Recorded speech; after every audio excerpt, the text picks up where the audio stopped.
The pristine halls of the Galactic Council fell silent as emergency lights bathed the chamber in a soft purple glow.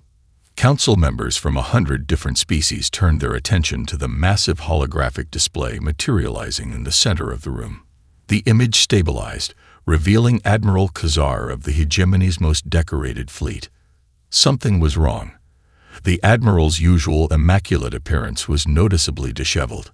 His ceremonial armor, normally polished to a mirror sheen, showed obvious signs of damage. A crack ran down the right side of his chest plate, and the prestigious medals of his decades of service were conspicuously absent. This is an emergency broadcast to all spacefaring civilizations.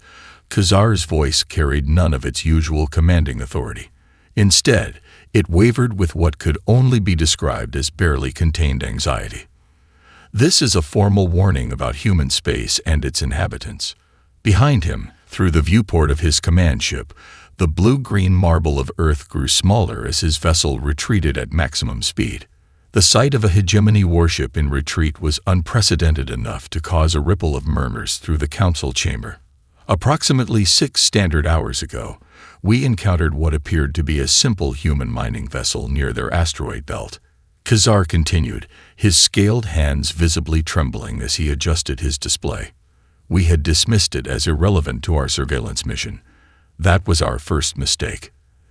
The Admiral manipulated his controls, bringing up a secondary display showing a bulky industrial vessel that looked more like a floating factory than anything military. Its hull was marked with corporate logos and safety warnings in human script. When we attempted to scan their vessel, they responded with innovation. Khazar's chromatic scales shifted to a pale blue, a sign of deep distress in his species. They modified their mining laser array in ways our engineers are still trying to comprehend. What was designed to cut through asteroids had been adapted, within minutes, to pierce our most advanced shielding technology. The council members watched in stunned silence as Khazar played a brief tactical recording. The human mining vessel, despite its ungainly appearance, executed a series of precise maneuvers that should have been impossible for its design specifications. It used its own collection of mined asteroids as both shields and weapons, demonstrating an understanding of orbital mechanics that bordered on artistic. This was not a military vessel. It had no combat training. It was crewed by civilian miners who simply adapted. Khazar's scales shifted again, this time to the deep green of bewilderment. When we attempted to disable their engines, they rerouted power through their mineral processing systems to create a localized electromagnetic pulse that temporarily disabled our targeting systems. The Admiral straightened, making a visible effort to regain his composure. I have commanded fleets against the most advanced civilizations in known space. I have engaged in battles that shaped the destiny of entire sectors. But I have never encountered a species that can turn civilian equipment into effective military assets with such speed and creativity. A council member raised a limb to interrupt, but Khazar continued with unexpected intensity.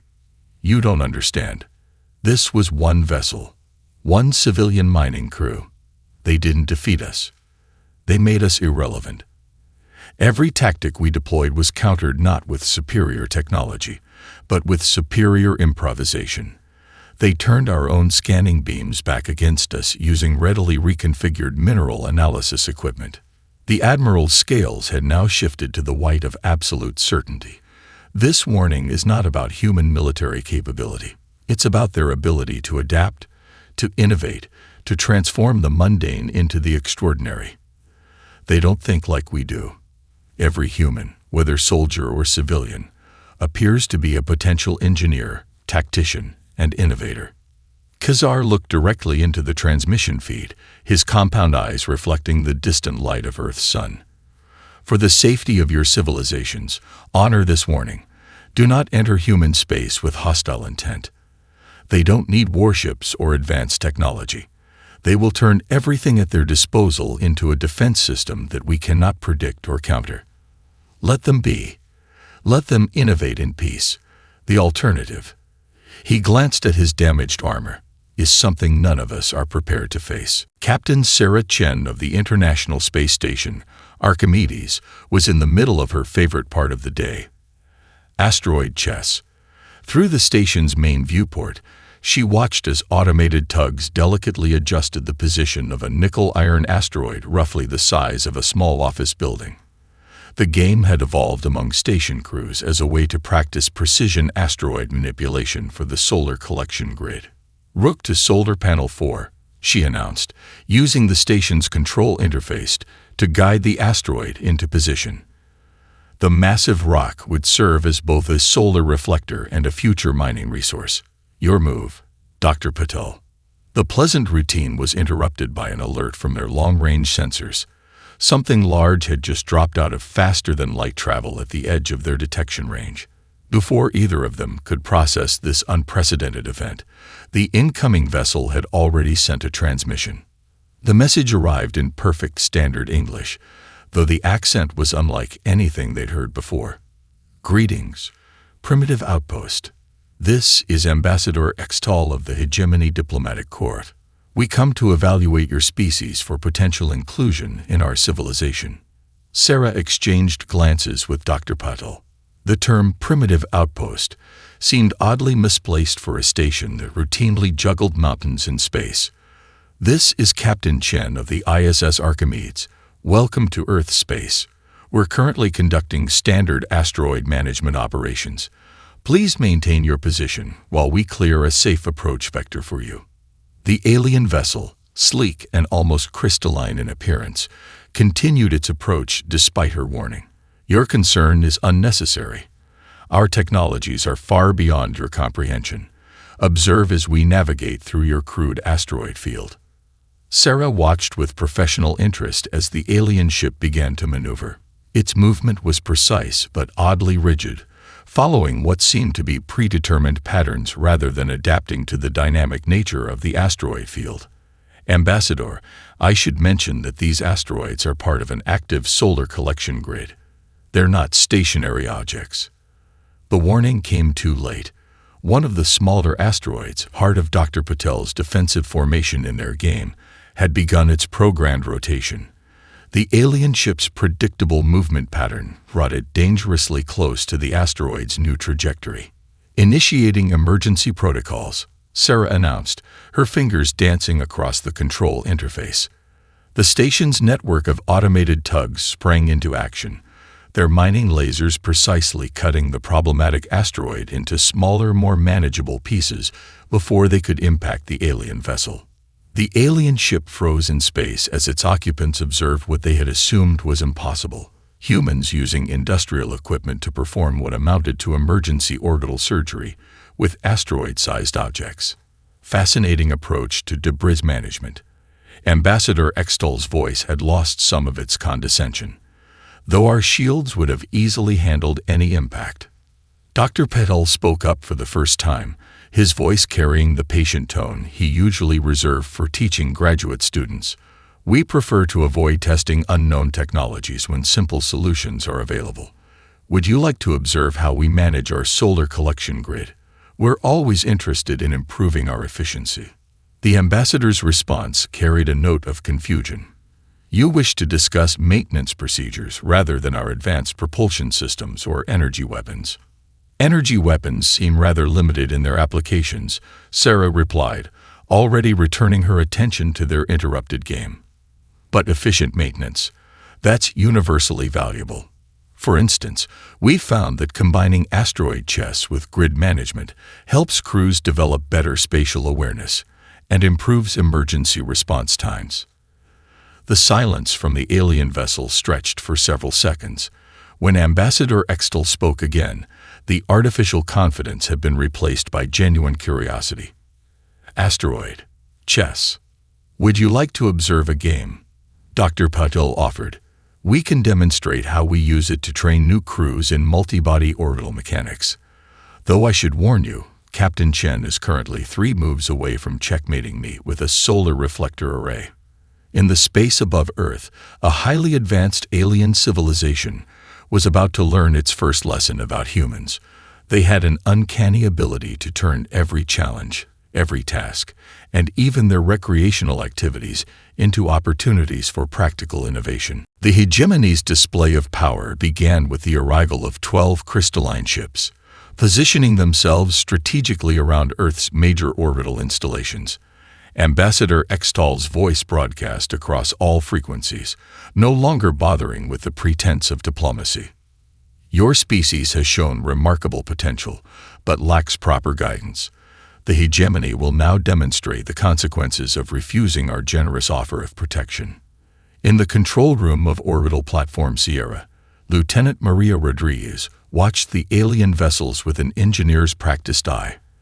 They're using their own ships as resonance points, she commented to her team, probably planning to create some kind of energy field around our defense grid. Her second-in-command, Technical Officer James Chen, was already typing rapidly at his console. Reminds me of that power distribution problem we had last month with the solar mirrors. Same geometric pattern. Maria's eyes lit up. The maintenance protocols. Send the word to all platforms. Pattern Sigma 3. Across Earth's orbit, cargo vessels suddenly began moving in unexpected ways. Ships designed for transporting supplies between orbital stations fired up their engines in perfect synchronization. Their movements appeared chaotic at first, but there was a hidden precision to their trajectories. Curious, Ambassador Extal's voice carried a hint of amusement. Your cargo vessels attempt to dance. Our ships are equipped with the most advanced targeting systems in the galaxy. Their erratic movements will not save them. The ambassador's amusement faded as their targeting systems failed to lock onto any of the human vessels. The cargo ships' seemingly random movements created a complex interference pattern, their paths calculated to exploit the very resonance points the hegemony ships had established. In the orbital greenhouses of Agricultural Station Beta, Dr. Sarah Williams watched the alien ships through specialized filters designed to monitor plant growth under various light conditions. Control, this is Beta Station. Their shield frequency matches our growth acceleration wavelengths. Permission to implement Protocol Garden. Permission granted, Beta. Show them how we tend our gardens. The massive orbital greenhouses, each the size of a small city, began adjusting their arrays of specialized lights.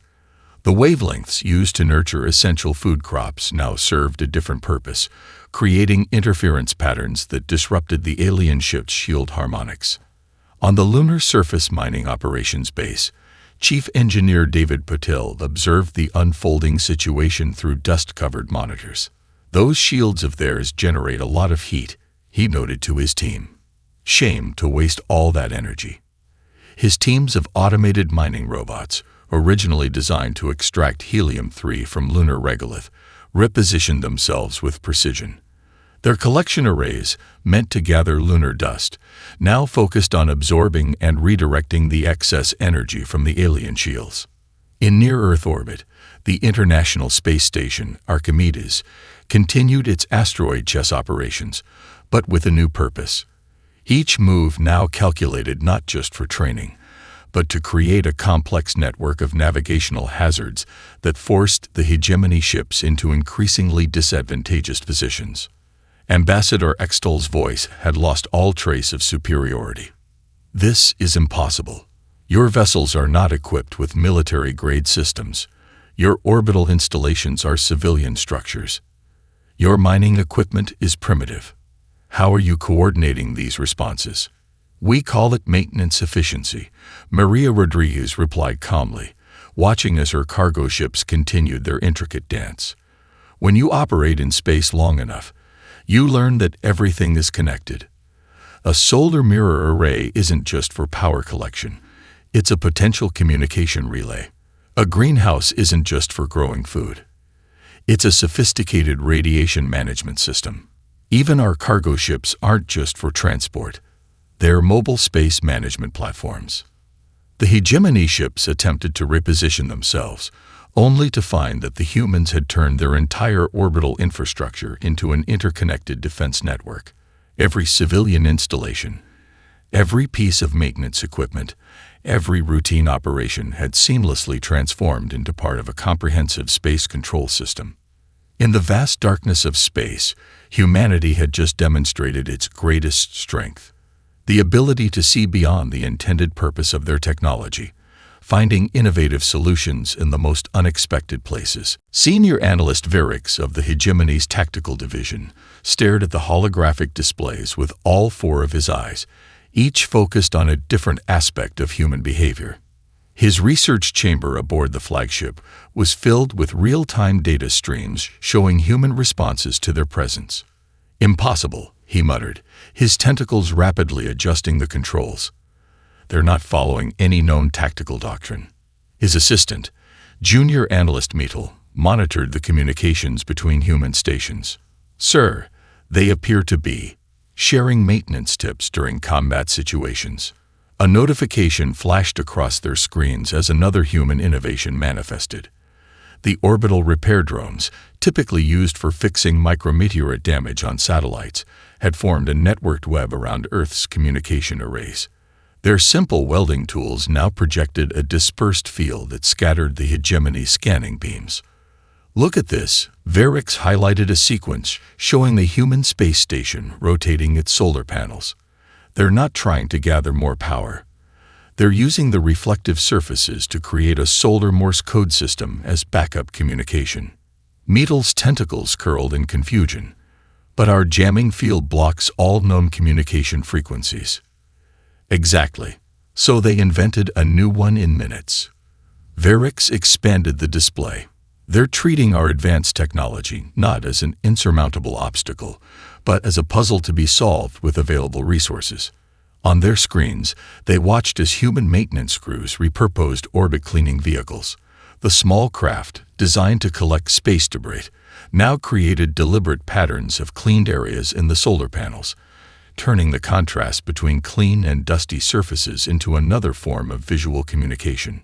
"Sir," Meetle's voice carried a note of concern, "the humans at Mining Station Delta have modified their ore processing equipment. They're using magnetic separation units to detect fluctuations in our shield harmonics." Verix's skin shifted to a pale shade of disbelief. "They're analyzing our defensive systems with mining equipment." "Not just analyzing." Meetle brought up another display. "They're sharing their findings through temperature variations in their cooling systems.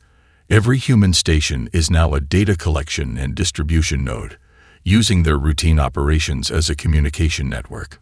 The analysts watched as a group of space construction workers, caught between assignments when the Hegemony arrived, turned their assembly scaffolding into an improvised sensor array. The modular framework, typically used for building orbital structures, now formed a complex geometric pattern that somehow strengthened Earth's communication signals. "Their adaptation rate exceeds all known parameters," Verix noted in his report. "Each solution they devise builds upon previous innovations, creating an exponential growth in their defensive capabilities." A new alert drew their attention to the lunar surface. The humans had adjusted their helium-3 mining operations, using the extraction process to create specific vibration patterns in the lunar regolith. These vibrations, barely detectable but precisely calculated, were interfering with the Hegemony ship's gravitational sensors. "They understand our technology's principles," Meetle observed with growing amazement.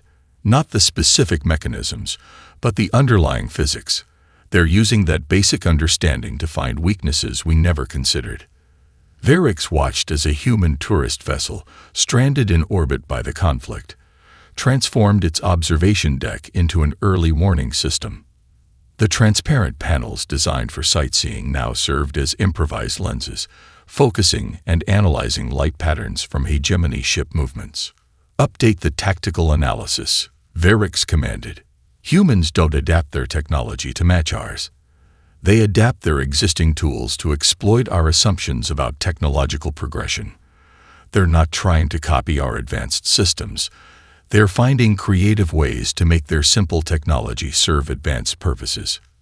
As if to emphasize his point, the screens showed a team of student researchers aboard an educational satellite converting their atmospheric monitoring equipment into a system for detecting Hegemony shield fluctuations. Their excitement was visible as they shared their findings, treating the alien incursion as an unprecedented learning opportunity. Final observation. Verix added to his report. Human innovation appears to be driven not by necessity alone, but by an inherent enthusiasm for solving problems. They're not just surviving our technological superiority. They're genuinely enjoying the challenge of overcoming it. Dr. Elena Martinez stood in the makeshift laboratory aboard the International Space Station, surrounded by holographic displays showing fragments of recovered hegemony technology. Her team had spent weeks analyzing debris from minor shield impacts, treating each piece like a precious puzzle piece. Look at this energy signature. She pointed to a peculiar wavelength pattern that pulsed across her screen. Their quantum field technology isn't just advanced, it's inefficient. Her colleague, Dr. Thomas Wright, adjusted his floating position in the zero-gravity lab. Inefficient. Their shields can withstand direct impacts from our most powerful conventional weapons. Elena smiled, the kind of smile that had preceded many of her breakthrough discoveries. Yes, but they're trying to bend space-time with brute force. It's like using a sledgehammer to perform surgery. The station's emergency lights suddenly flashed as another hegemony ship approached their sector. Through the viewport, they could see its crystalline structure gleaming in the sunlight, its quantum shields creating a subtle distortion in the space around it. "They're scanning us again," Thomas reported, checking the sensors. "Same frequency as before. They still think we're just a research station." "We are just a research station," Elena replied, her fingers dancing across the holographic interface. "But research is what humans do best. Send the signal to Lunar Base. We're ready for Test Protocol Omega." Across the void of space, on the lunar surface, a small array of modified communication dishes adjusted their position. These were ordinary satellite communications equipment, rebuilt with insights gained from studying the hegemony debris. Ambassador Extal's voice crackled through their communications. "Your persistent resistance is admirable but futile. Our quantum field technology represents centuries of advancement beyond your capabilities." "About that," Elena responded, activating her modified array. "We've been meaning to discuss some potential improvements to your design." The dishes powered up, each one generating a precise frequency that had never been used in human technology before. But instead of creating a simple quantum field like the hegemony shields, they'd produced something entirely different. "Impossible." The ambassador's voice lost its composure. "You're creating a resonance cascade in quantum space, but that would require understanding how quantum fields actually interact with normal space." Elena completed the thought. "Yes, we noticed your shields were treating space-time like a solid barrier.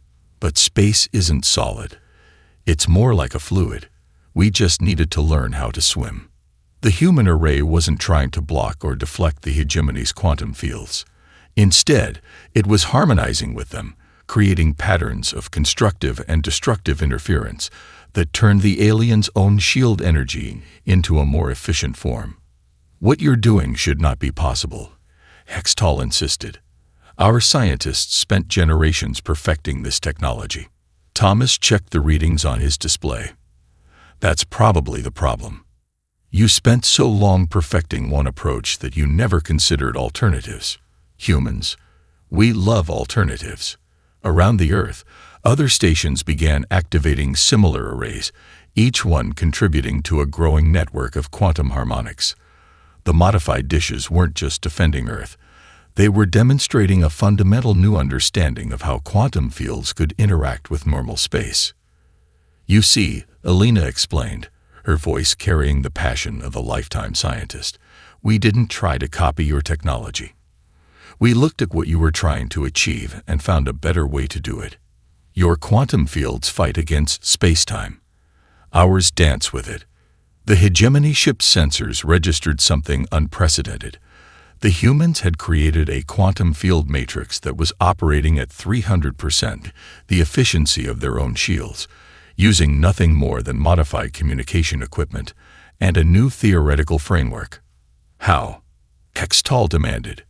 "How did you develop this so quickly?" Elena's response was simple. "We do this all the time. Every scientific breakthrough in human history has come from looking at the ordinary and seeing the extraordinary hiding within it.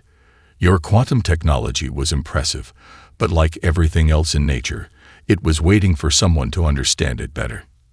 In the space around Earth, human innovation had once again transformed the impossible into the inevitable, not through superior technology, but through the uniquely human talent for seeing new possibilities in existing principles. Cultural analyst Zinra sat motionless in her research pod aboard the Hegemony flagship, her sensory tendrils twitching as she processed the vast stream of human entertainment data flowing across her screens. What had started as routine cultural reconnaissance had turned into something far more revealing.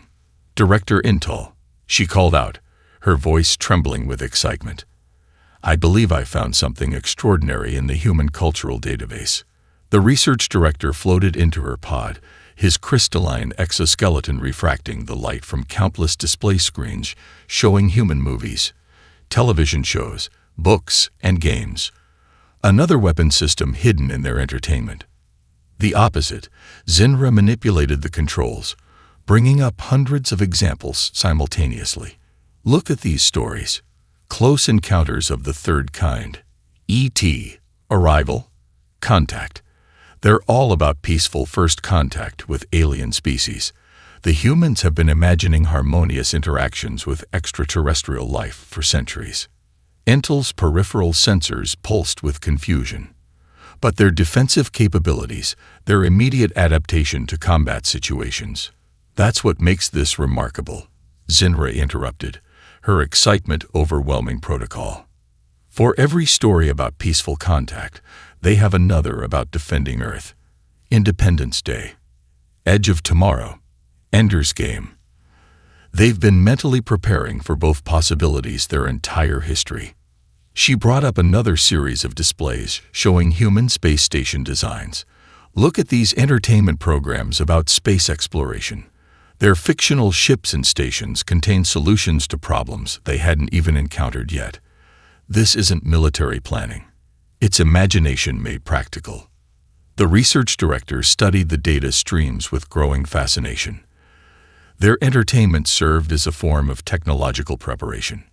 More than that, Zinra explained, pulling up episodes of various science fiction shows. They turned their dreams into blueprints. These stories weren't just entertainment. They were thought experiments. Every time they imagined meeting aliens or exploring space, they were actually preparing themselves for the reality. A notification pinged on her console. Another burst of human entertainment broadcasts had been intercepted. Even now, during our confrontation, they're creating art about it. Look at these social media posts, these hastily written stories. They're already imagining ways this conflict could end peacefully. Intel's sensors flickered with revelation.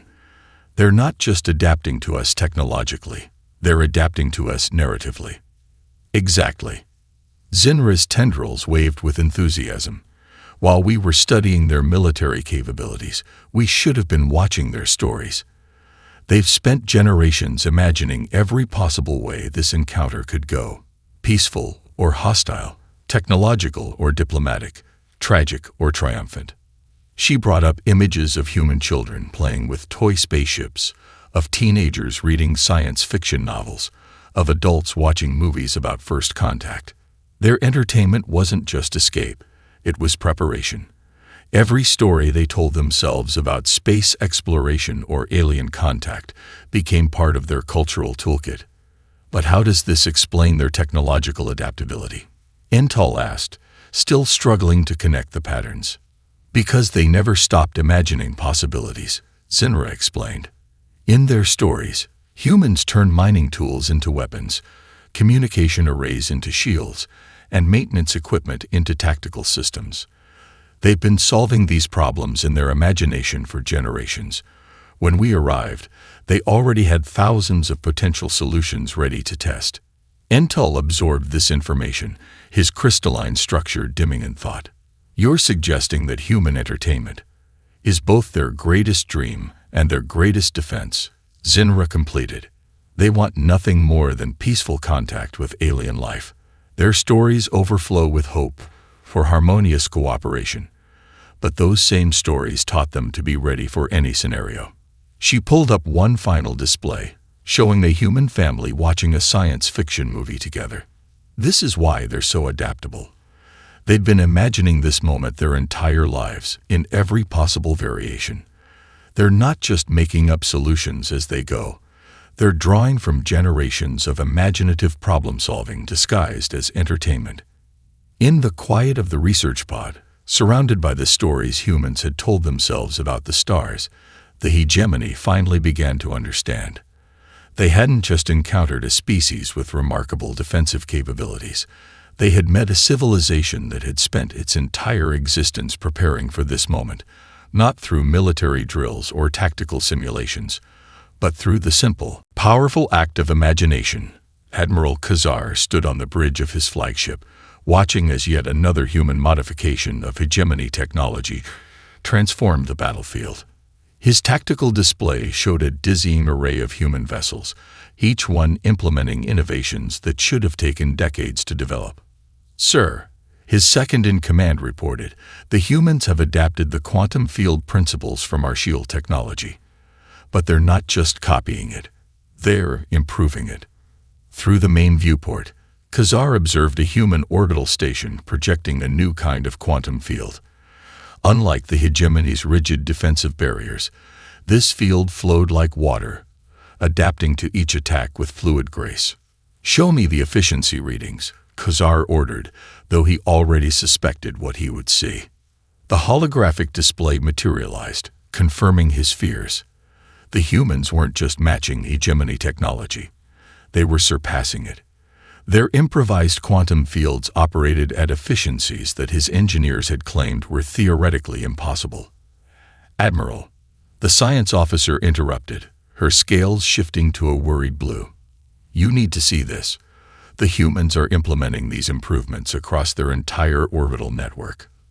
The tactical display updated, showing how human ships and stations shared their innovations in real time.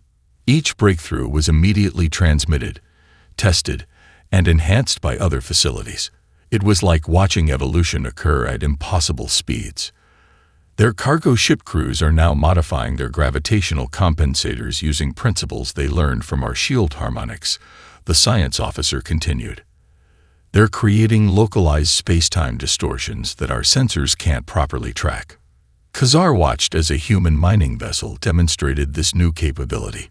Its movement through space became almost artistic, sliding through gaps in reality that shouldn't have existed. The hegemony's targeting systems couldn't lock onto ships that seemed to dance between moments in time. "Sir," his communications officer added, "we're intercepting their technical discussions. They're not treating our technology as advanced science. They're treating it as basic principles that were waiting to be properly understood." A human research vessel caught Khazar's attention. It had taken damage earlier in the conflict, but instead of retreating for repairs, its crew had transformed the damaged sections into improvised sensor arrays. They were using the crystalline patterns of broken hegemony weapons to enhance their own scanning capabilities. "Look at their orbital defense network now." His tactical officer highlighted the display. They've created a hybrid system combining their primitive nuclear fusion technology with concepts derived from our quantum fields. The energy efficiency is off our measurement scales. Khazar zoomed in on a particular section of Earth orbit, where a group of student satellites had been caught in the conflict. Instead of evacuating, the students had turned their small research platforms into a linked network of quantum field generators. Their enthusiasm for learning had transformed basic educational tools into innovations that surpassed military technology. "Admiral," his second-in-command spoke softly, "they're not just learning from each encounter. They're actively enjoying the process. Each engagement makes them stronger, more innovative, more capable." The truth hit Khazar with stunning clarity. Every moment they remained in Earth space gave humans more opportunities to learn, adapt, and improve. They weren't fighting a war of attrition. They were engaging in a rapid evolution of technological understanding. "Send the order," Khazar finally commanded. "All ships are to initiate immediate withdrawal from human space." His bridge crew stared at him in shock. Never in the history of the hegemony had they retreated from a technologically inferior species. "Sir," his tactical officer began, "our technology is still centuries ahead of theirs in most areas." "Yes," Khazar agreed, watching as another human innovation spread across their defense network. "But they're advancing by centuries each day. We're not retreating from what they are now. We're retreating from what they're becoming." As the hegemony fleet began their withdrawal, Khazar composed his warning message to the Galactic Council. How could he explain that humanity's greatest weapon wasn't their technology or their defenses, but their relentless drive to understand, improve, and evolve? They hadn't just survived contact with an advanced civilization. They had turned it into an opportunity for unprecedented growth. The Galactic Council's exploration fleet dropped out of faster-than-light travel at the edge of human space, their sensors immediately detecting the network of beacons that now marked Earth's territory. Chief Explorer Renth leaned forward in her command chair, studying the elegant devices with growing fascination. "Interesting design choices," she noted, her crystalline form shifting colors with curiosity. "These beacons appear to be using modified hegemony quantum cores, but the efficiency rating is unlike anything in our database." Her science officer, Velma, analyzed the incoming data streams. "The power systems are a hybrid of human and hegemony technology. They've managed to miniaturize quantum cores that we thought couldn't be made smaller than a transport ship." The nearest beacon activated as they approached, projecting a holographic message in multiple languages. The human figure that appeared was dressed in what appeared to be a simple maintenance uniform, tool belt still attached. "Greetings, visitors to human space. I'm Dr. Sarah Chen, Earth Space Traffic Control. Welcome to our neighborhood. We have just a few simple guidelines to share." The council delegation watched as the hologram displayed various ships peacefully moving through human space, cargo vessels, scientific expeditions, and diplomatic missions from dozens of species. "All peaceful vessels are welcome here," Dr. Chen's hologram continued. "Our stations are open to those needing repairs, supplies, or simply wanting to exchange knowledge. We particularly enjoy sharing maintenance tips. You'd be surprised how often that comes in handy." Renth noticed something peculiar about the beacon's construction. "Those components, they're repurposed mining equipment, aren't they?" "Correct," Velma confirmed. "The humans appear to have combined industrial mining lasers with hegemony quantum technology to create a new type of sensor array. It's simultaneously more powerful and more energy efficient than our standard designs." The hologram shifted to show various human installations, research stations, repair docks, and trading posts. Each facility displayed the same innovative combination of practical human engineering and advanced alien principles. "We believe in learning from every encounter," Dr. Chen's message continued. "Our recent interaction with the hegemony taught us valuable lessons about quantum field dynamics. We've since improved the efficiency of their designs by 427%. We're happy to share these improvements with peaceful visitors." The science officer's instruments detected something extraordinary. "Chief Explorer, these beacons aren't just marking territory. They're part of a vast communications and sensor network. The humans have turned their entire region of space into an interconnected system." The hologram's final message was accompanied by a demonstration of human defense capabilities, not as a threat, but as a clear statement of technological achievement. The beacon itself transformed, its components rearranging to showcase various configurations. "While we welcome peaceful contact, we're well prepared for less friendly interactions," Dr. Chen's hologram explained. "Every piece of technology in human space can be repurposed for defense if necessary. We prefer not to demonstrate this capability, but we maintain it out of respect for the reality of cosmic diversity." Renth watched as the beacon returned to its original configuration. "They're not just advancing technologically," she observed. "They're redefining how technology itself can be used." The Council's flagship received a direct transmission, coordinates for a recommended approach vector to Earth, along with navigation buoys marked with both standard Council protocols and innovative human improvements. "Send our response," Renth commanded. "Inform them that the Galactic Council accepts their invitation for peaceful contact." She paused, then added, "and request information about their maintenance exchange program. I'm particularly interested in how they achieve that power efficiency rating." As the Council fleet proceeded along the suggested route, they passed more beacons, each one demonstrating humanity's unique approach to cosmic civilization. These weren't the markers of a conquered or defensive species, but of one that had transformed an attempted invasion into an opportunity for unprecedented advancement. The beacons stood as testament to humanity's greatest strength: the ability to learn from every experience, to improve upon every discovery, and to remain optimistic about peaceful contact, even while maintaining their remarkable capacity for creative defense. In the vast expanse of space, humanity had carved out not just a territory, but a new way of thinking about technological advancement itself.